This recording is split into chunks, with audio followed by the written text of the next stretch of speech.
માયા આહિર અને એના દીકરા જયરાજના લુખ્ખાઓ દ્વારા કોળી સમાજના યુવાન ઉપર જીવલેણ હુમલો કર્યો.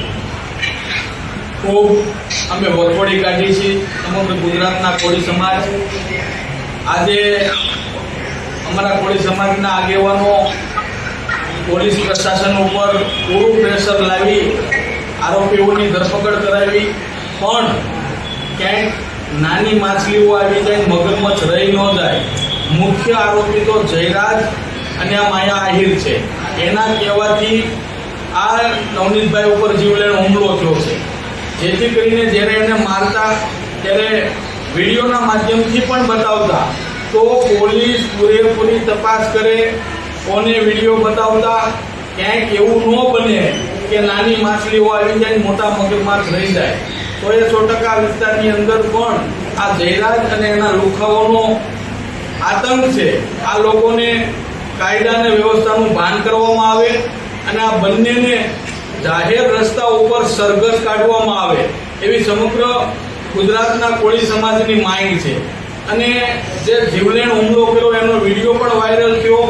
જેમ ઢોરને મારતા હોય જાનથી મારી નાખવા સુધીની કોશિશ કરેલી છે. તો પ્રથમ તો પોલીસ આની અંદર 307ની ગંભીર કલમ લગાડે, જીવલેણ હુમલો કર્યો છે. અને આ જે આરોપીઓને પકડ્યા એ સચોટ એની ઊંડાણપૂર્વક તપાસ થાય અને જયરાજ અને માયા આહિરને પણ એની અંદર ઉમેરવામાં આવે. કારણ કે મેન આરોપીઓ આ લોકો છે. એને જ્યારે ફોન કર્યો, એક તો જ્યારે સ્ટેજ ઉપરથી મોટી મોટી ફાંકા બોલતાની મોટી વાતો કરે છે સંસ્કારની, પણ એના ખાટલે કોટ એના દીકરામાં સંસ્કાર નથી. જો એને એવું કહેવું જોઈએ તો એના જયરાજ એના દીકરાને એના બાપાને કહેવું જોઈએ તમારે જવું ન બોલવું જોઈએ. પણ બોલ્યા, માફી માંગી લીધી.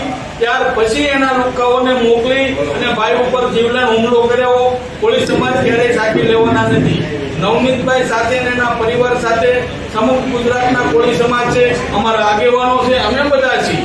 આને સંપૂર્ણ ન્યાય મળે અને જયરાજ અને આ માયા આહિરને પણ આની અંદર સજા મળે, 307ની કલમનો ઉમેરો થાય એવી અમારી ઉગ્ર માંગ છે.